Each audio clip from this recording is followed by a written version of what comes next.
Okay, I'm doing it.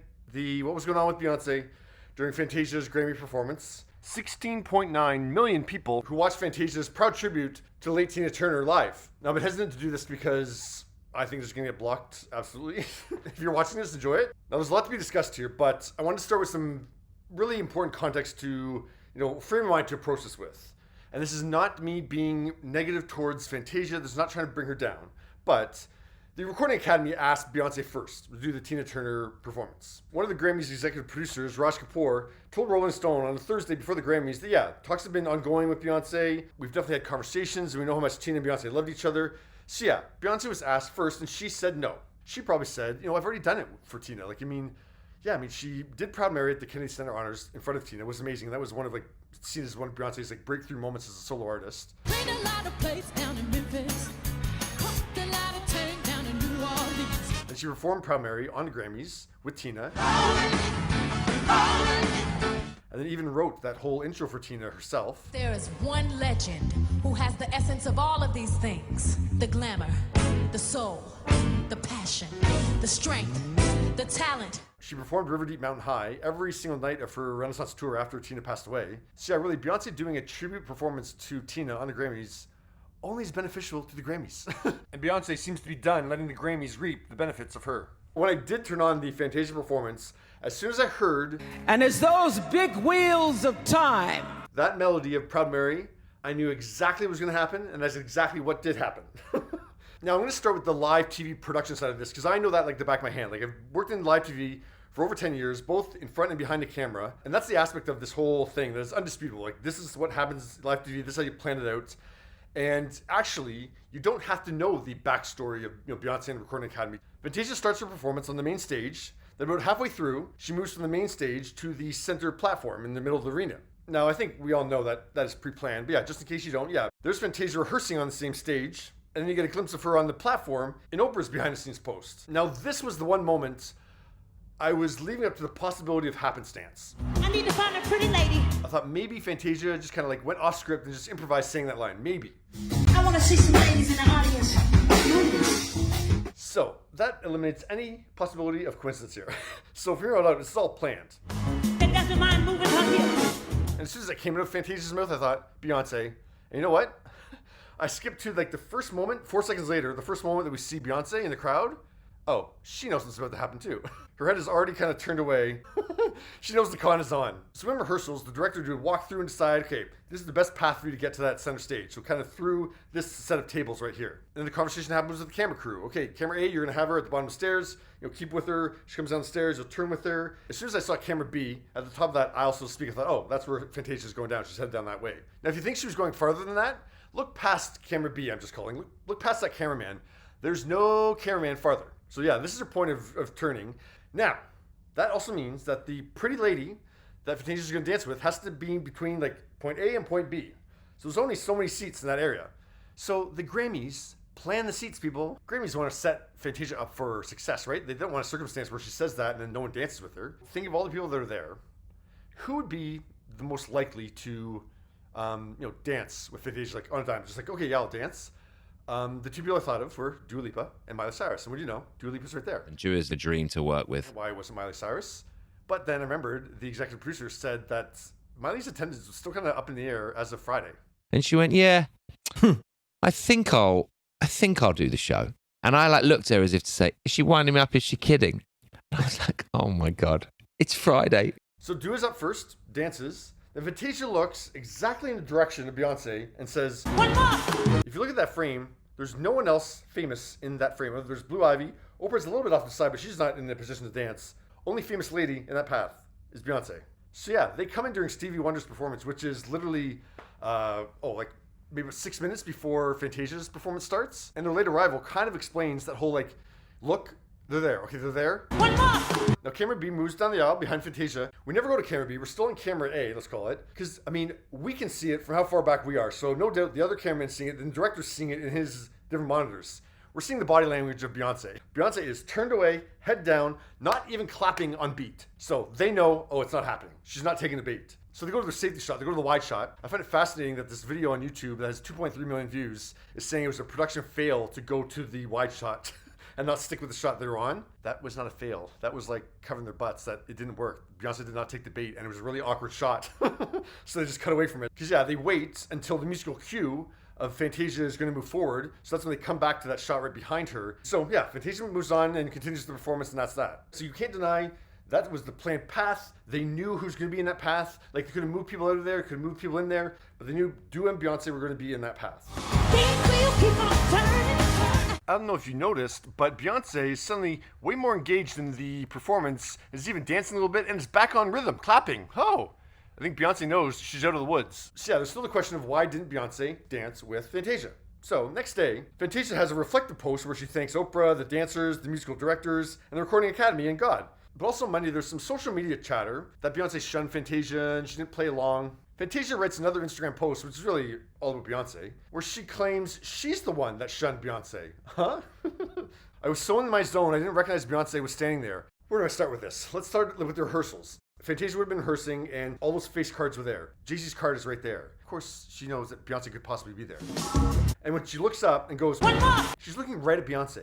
Even if she somehow doesn't recognize Beyonce, Jay-Z's standing right there. Blue Ivy standing right there. Didn't recognize any of those three people? So yeah, she knew it was Beyonce, but yeah, why is she lying? It's a good lie. I'm not coming down on Fantasia, don't worry. So she also says, after the performance, your hug, your elegance, and the amazing gift you hold. So that tells me and you that there was an interaction that happened after that performance. A hug, your elegance. So there's a conversation that happened. No doubt Beyonce was offering an explanation as to why she had shunned Fantasia. And if I know this is one of the theories, but Beyonce said to her, "Oh, if I danced, then all the attention would have gone to me." Fantasia would have been like, "Excuse me?" And would have gone and written like a glowing post about Beyonce afterwards. So that theory's out the window. So obviously Beyonce said something like to her, "Oh, I wasn't shunning you, I was shunning them." And Beyonce gave her a little insight into this whole little, scheme that just happened. Basically, this is Fantasia saying, "I'm going to have my sister's back and, take the blame." Beyonce's getting some criticism for shunning her when now Fantasia knows the circumstances of it, so she wants to get that heat off of Beyonce because she doesn't deserve it. And then she's writing a glowing post. So it's all starting to fit together, right? So who knows how much Beyonce told Fantasia, but I'm going to give you the backstory here. Beyonce's decided that she's not going to give the Grammys any more freebies. But there's been growing talk that the Grammys will have black artists perform in their shows because it's great for promotion, great for ratings, but they don't award them in top categories. And this has been going for a long time. 30 years of a career, I've never walked on the Grammy stage as many times as I have performed there. Wow. And supported the Grammys and never been able to just say thank you. In the 13-year span from Dangerously in Love to Lemonade, Beyonce performed on the Grammys 7 out of 13 times. And the Grammy goes to... You guys better be nice to me, otherwise I won't tell you. Taylor Swift. Nathan Chapman and Taylor Swift.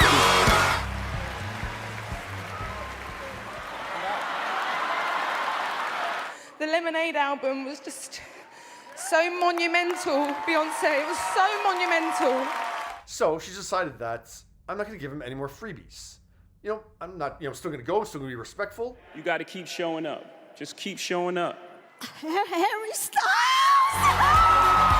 Until they give you all those accolades you feel you deserve. So you look at 2021, and that was the COVID bubble year. The day before the Grammys, it came out that Beyonce wasn't even going to show up, even though she had 9 nominations. Now, it turned out in the middle of that show...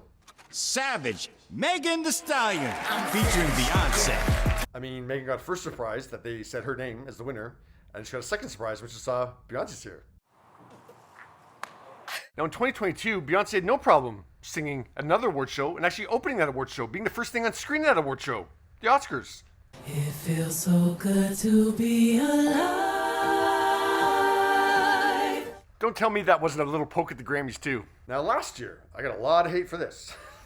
I just pointed out, the weird circumstances of Beyonce's Grammys that year. So, for real, Beyonce is on her way. The downside of hosting the Grammys in LA is the traffic. Beyonce is on her way. She's the only one stuck in traffic, and then she's there, but she's not out there, and she has a Grammys backstage, but she's in a different outfit. It's all weird, but I'll approach it a different way of last year. Think of what the Grammys didn't get out of Beyonce last year. She didn't perform, so, the Grammys couldn't promote they had a Beyonce performance beforehand. She didn't walk the red carpet, so they don't have a single photo or any video footage of her standing in front of, the Grammy logo. She wasn't in her seat for the first 40 minutes of the show. The Queen is officially in the building. Ladies and gentlemen, Beyonce Knowles. And the biggest portion of the show where audience reactions are seen is the host monologue, especially the way the Grammys are doing now, where Trevor's actually in the audience. they would have shown Beyonce a bunch of times. So they don't have any of that. Now, Beyonce and Jay-Z weren't there for the top of the show either this year, and Trevor Noah spent a lot of time around this table during his monologue, where four, I'm sure lovely ladies, but unrecognizable ladies, were seated. Well, that was Jay-Z and Beyonce's table. So the rehearsal that they'd done with the cameras was set up so they'd be in the shot a lot of the time. Oh, and in case you're wondering, yes, Beyonce and Jay-Z will be joining us here tonight. No performance, no red carpet, and no forced Grammy moment dancing to Tina Turner with Fantasia. And why I think it was like I'm not giving the Grammys any more freebies is because Beyonce could have just been like, oh, you go, girl, you got it, yeah, you got it, yeah, like go, go, go, like encouraging on. But no, she was giving nothing to the Grammys. Like the deeply respectful thing would have been to not even have Beyonce's seat there in the aisle that Fantasia was going to walk by, even if she wasn't dancing with anybody.